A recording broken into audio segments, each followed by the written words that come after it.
दिवाळी म्हटल्यानंतर सगळ्या आयांची एकच लगबग सुरू ते म्हणजे फराळ करण्याची.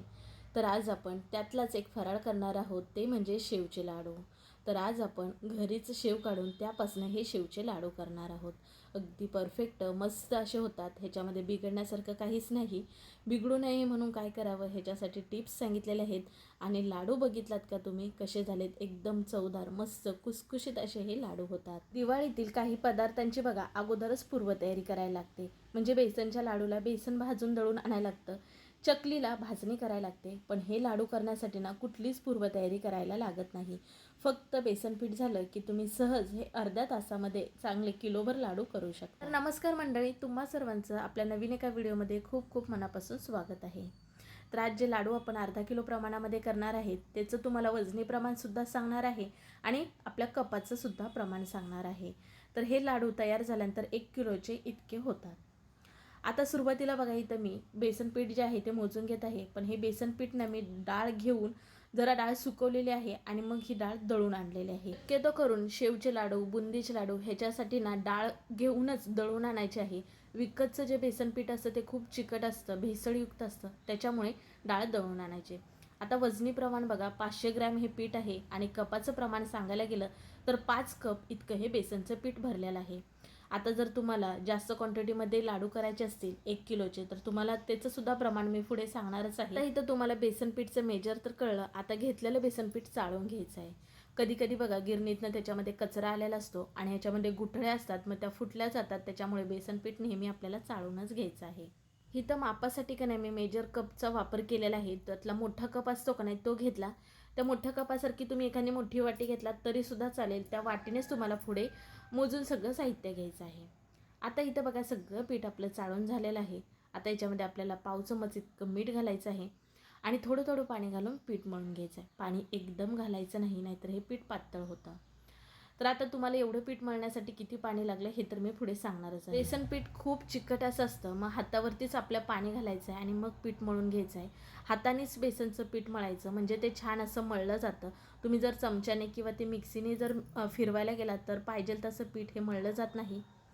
बघू शकता छान हे असं पीठ मळून झाल्यानंतर बघा आपल्याला हे ना फेटून घ्यायचं आहे असं, म्हणजे त्याचा कलर चेंज होईपर्यंत. बघा आता तुम्हाला इथे बेसन पिठाचा येलो कलर दिसत असेल, पण ते फेंट होसपर्यंत आपल्याला पीठ मळायचं आहे. बघा इथं तुम्हाला आता कलर चेंज झालेला दिसत असेल, फेंट येल्लो झालेला आहे. म्हणजेच काय, पीठ जर आपलं छान मळलेलं असेल तर आपली शेव ही खुसखुशीत होते आणि आपले होणारे लाडूसुद्धा चवदार होतात.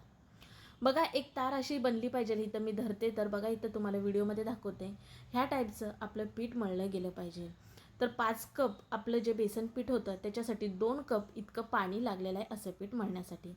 आता झाकण ठेवून मी ह्याला 2 तास ठेवलं होतं तसंच, कारण मी बाहेर मार्केटला गेलते त्याच्यामुळे. तुमच्याकडे जर वेळ नसेल तर अर्धा तास 1 तास तरी भिजत निदान ठेवाच ठेवा.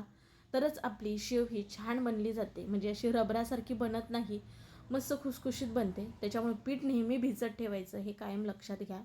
वेळ नसेल तर कमी तरी वेळ हे बेसन पीठ भिजत ठेवा. बघू शकता इथे मी 2 तास पीठ भिजत ठेवलं होतं. किती छान असं भिजलेलं आहे आणि बेसनचं पीठ ही फुललेलं आहे. आता आपण शेव पाडण्यासाठी बघा शेवच्या ह्या तर चकत्या आहेत माझ्याकडे. तर 4 चकत्या आहेत, त्याच्यातली मी मोठी आणि जी बारकी आहे ती बाजूला काढून ठेवली.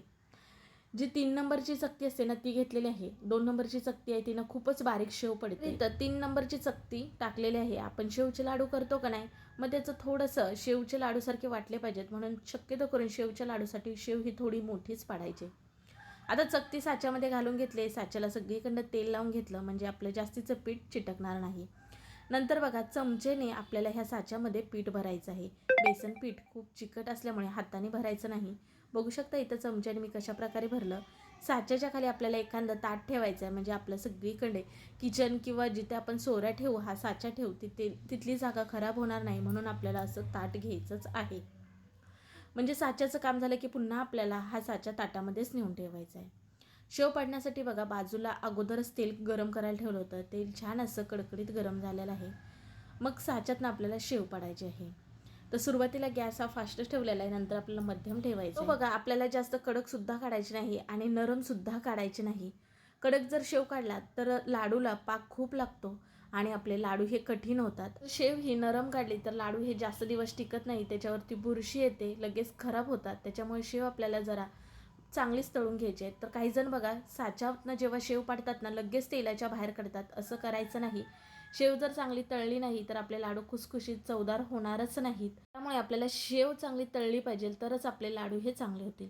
बघू शकता इथे मी शेव कशा प्रकारे तळून घेते, म्हणजे जास्त कडक सुद्धा ठेवत नाही आणि जास्त नरम सुद्धा नाही. मध्यम गॅसवरती छान अशी शेव तळून घेत आहे. शेव तळत असताना तेल हे आपलं चांगलं गरम झालं पाहिजे. आणि शेव बघा कशी तळायची आहे. साचा आपल्याला एकाच दिशेने फिरवायचा आहे, एका ठिकाणी साचा धरायचा नाही, सगळीकडे आपल्याला फिरवायचं आहे.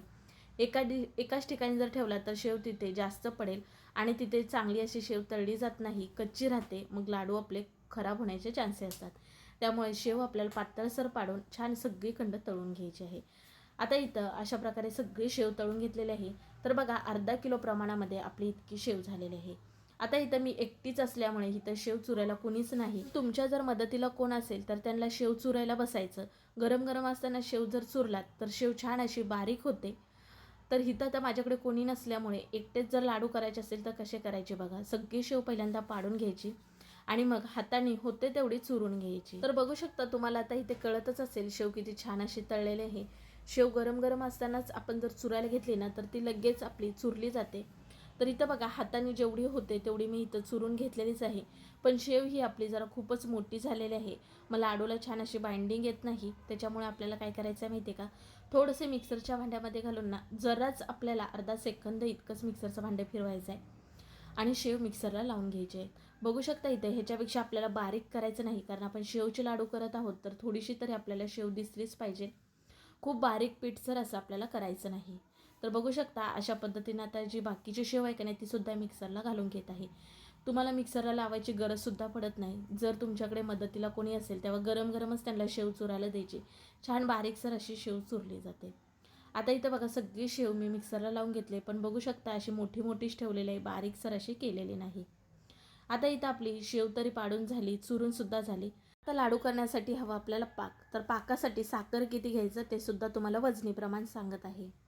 तर 500 ग्रॅम आपलं बेसनचं पीठ होतं का नाही त्याच्यासाठी 400 ग्रॅम इतकी साखर घेतलेली आहे. आणि कपाने मेजर सांगायला गेलं तर 5 कप आपलं बेसनचं पीठ होतं तर 2 कप इतकी साखर घेतलेली आहे. आता पाक करण्यासाठी आपल्याला मोठं पातेलं घ्यायचं आहे. घेतलेली साखर आपण त्याच्यामध्ये घालूयात आणि पाणी घालणार आहोत. तर पाणी बघा जितकी साखर आहे मी तितकंच पाणी घातलेलं आहे. 2 कप साखर घेतली होती तर 2च कप पाणी घातलेलं आहे. ह्याचं कारण तुम्हाला सांगते, शेव माझी थोडीशी कडकसर झालेली आहे, म्हणजेच लाडू जास्त दिवस टिकण्यासाठी शेव मी कडक केलेली आहे. मग त्याच्यासाठी आपल्याला पाक जरा जास्तीच हवा, म्हणून इथं मी पाण्याचं प्रमाण जास्त वाढवलेलं आहे आणि आपला एकतारी पाक येऊसपर्यंत पाणी आहे आपलं आटलं जातं. आता लाडू आम्हाला जास्तीचे गोड आवडत नाही म्हणून इथं मी साखर जरा कमी टाकले. तुम्हाला जर लाडू गोड आवडत असेल तर तुम्ही आणखीन एखादा कप साखर याच्यामध्ये घालू शकता. आता हा पातेलं गॅसवरती नेऊन ठेवला आहे आणि आपल्याला एकतारी पाक येऊ द्यायचा आहे. तर बघू शकता छान हलवत राहिलेलं इथं पाक अजून आपला आलेला नाही, पण यायला लागलेला आहे. दोन्ही बोटाच्या मध्ये छान अशी तार बनली पाहिजे तरच समजायचं आपला पाक आलेला आहे. जेव्हा आपण उलतानावर धरतो का नाही तेव्हाच समजतो आपल्याला पाक आलेला का नाही. किंवा दुसरी पद्धत बघा, दोन्ही बोटाच्या मध्ये पाक घ्यायचा. बघा इथं एक तार बनली जाते का नाही. तुम्हाला आणखीन एक पद्धत सांगते. डिशमध्ये पाणी घ्यायचं आणि तिथं असा गोळा होतोय का बघायचं. बघा सहज असा ह्या पाकाचा गोळा होतोय, म्हणजेच आपला एक तारी पाक झालेला आहे असं समजायचं. पाक आल्यानंतर लगेचच आपल्याला गॅस बंद करायचा आहे, नाहीतर पाक पुढे गेला तर त्याची साखर तयार होते. तर इथं बघा लगेच गॅस बंद केलेला आहे. याच्यामध्ये थोडासा चुटकीभर इतका पिवळा रंग घातलेला आहे आणि वेलची आणि जायफळ याची पूड घातलेली आहे. पिवळा कलर नाही घातला तरीसुद्धा चालेल, पण लाडूला आपला कलर मस्त येतो, पिवळसर असे लाडू होतात, म्हणून इथं मी थोडासा कलर घातलेला आहे. नंतर काय मग आपली चुरलेली शेव होती ती आपल्याला घालून घ्यायची. पाकामध्ये शेव घालण्याच्या अगोदर तुम्हाला जर पाक जास्त वाटला तर एक पाव कप इतका पाक बाजूला काढून ठेवा आणि वर जर कमी पडला तर वरून वापरू शकता. पाक जरी थोडासा जास्त झाला तरी सुद्धा घाबरून जायचं नाही. आपण हे मुरत ठेवल्यानंतर शेव ही आपला पाक शोषून घेते, त्याच्यामुळे घाबरण्यासारखं काहीच नाही. पण हे जर तुम्ही प्रमाण वापरून जर लाडू केलात तर अगदी अचूक असे लाडू होतात. बघू शकता रिझल्ट तर तुमच्या समोर आहे. छान असं मिक्स करून घेतलेलं आहे. थोडंसं तुम्हाला हे मिश्रण ओलं वाटत असेल, पण आता आपण ह्याच्यावरती झाकण ठेवून आपण हे फक्त 5 मिनटं भिजत ठेवणार आहोत. 5 मिनटं झाली की पातेलं आपल्याला हे खाली काढून घ्यायचं आहे. जास्त वेळसुद्धा ठेवायचं नाही, कारण हे लाडू आपल्याला गरम गरम असतानाच बांधायचे आहेत. बघू शकता अगोदर किती ओलसर असं दिसत होतं आणि आत्ता बघा घट्ट असं दिसतंय, कारण आपल्या शेवनी पाक पूर्णपणे शोषून घेतलेला आहे. आता याच्यामध्ये तुमच्या आवडीप्रमाणे तुम्ही ड्रायफ्रूट घालू शकता. तर इथं मी काजू बदाम बारीक चिरून घातलेत आणि थोडेसे मनुके घातलेत. किंवा शेवच्या लाडूमध्ये शक्यतो ड्रायफ्रूट हे घातले जात नाहीत, मनुकेच घालायचे, पण इथं मी थोडेसे घातलेले आहेत. तुम्ही तुमच्या आवडीनुसार घालू शकता किंवा नाही घातलात तरीसुद्धा चालेल. आता हे लाडू तुपात केलेत किंवा तुपाची चव लागण्यासाठी आपल्याला काय करायचं आहे बघा, फक्त 2 चमचे वरून तूप घालायचं आहे आणि पुन्हा छान असं सगळं मिक्स करून घ्यायचं आहे. हात बघा आपले कोरडे आहेत का बघायचं आहे. ओल्या हाताने लाडू बांधायला जायचा नाही, नाहीतर आपलं लाडूचं जे मिश्रण आहे ते खराब होतं, लाडू आपले जास्त दिवस टिकत नाही. नंतर काय तुम्हाला हवेत त्या आकारामध्ये छोटे मोठे लाडू बांधू शकता. तर इथं तर मी जरा छोटेच लाडू बांधलेले आहेत, कारण जर मुलांनी लाडू खायला घेतला तर तो त्यांना संपायला हवा, नाश व्हायला नको, म्हणजेच की वाया जायला नको, म्हणून छोटे छोटेच इथं मी लाडू बांधलेले आहेत. आणि दिवाळीच्या वेळेस ना असे छोटे छोटेच लाडू बांधायचे, म्हणजेच काय द्यायलासुद्धा हे बरे पडतात. इथं बघितलात का लाडू सहजपणे बांधायला येतात, कुठेही कठीण वगैरे जात नाहीत. बघा किती छान असे लाडू बांधायला येतात. घरी केलेत असे लाडू वाटतात का, किती मस्त असे बांधायला येतात. आता बघा इथे मी 2 सुरुवातीला लाडू करून तुम्हाला दाखवले आणि नंतर बघा शेवटी अखेरसुद्धा दाखवत आहे. लाडू सहज असा बांधायला येतो. पण जर तुमचे लाडू बांधायला येईना तर काय करायचं, हेच मिश्रण पुन्हा पातेल्या गॅसवरती ठेवायचं आहे, गॅस बारीक करायचा आणि हे गरम करून घ्यायचं. मग पुन्हा बघा लाडू बांधायला येतील.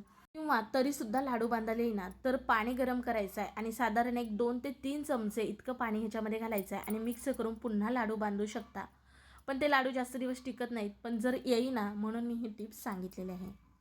आता इथं बघा मी पाक जास्त ठेवल्यामुळे अगदी बरोबर पाक झालेला आहे आणि मस्त सगळे छान असे लाडू झालेले आहे. आपण थोडासा कलर टाकल्यामुळे लाडूंना कलरसुद्धा मस्त आलेला आहे. लाडू आता वरून बघितला, आता तुम्हाला मोडूनसुद्धा दाखवत आहे. बघू शकता किती खुसखुशीत असे आपले हे लाडू झालेत. आता जर बेसन पीठ अर्धा किलोचं प्रमाण वापरून केलात तर 1 किलो इतके लाडू होतात आणि 30 इतके आपले हे लाडू होतात. आता ही शेवच्या लाडूची रेसिपी माझ्या आईची असल्यामुळे, खूप अनुभवातून असल्यामुळे हे अजिबात बिघडणार नाही.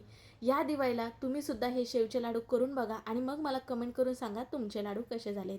व्हिडिओ आवडल्यास लाईक करा, व्हिडिओ जास्तीत जास्त लोकांपर्यंत शेअर करा. अहो पण चॅनलला सबस्क्राईब केलं की नाही, केलं असेल तर ठीक आहे, पण नसेल केलं तर पटकन सबस्क्राईब करा बघू, म्हणजे पुढील असे छान व्हिडिओ तुम्हाला पाहायला भेटतील. मला जर हे लाडू 1 किलो प्रमाणामध्ये करायचं असेल तर साहित्य हे डबल घ्यायचं आहे.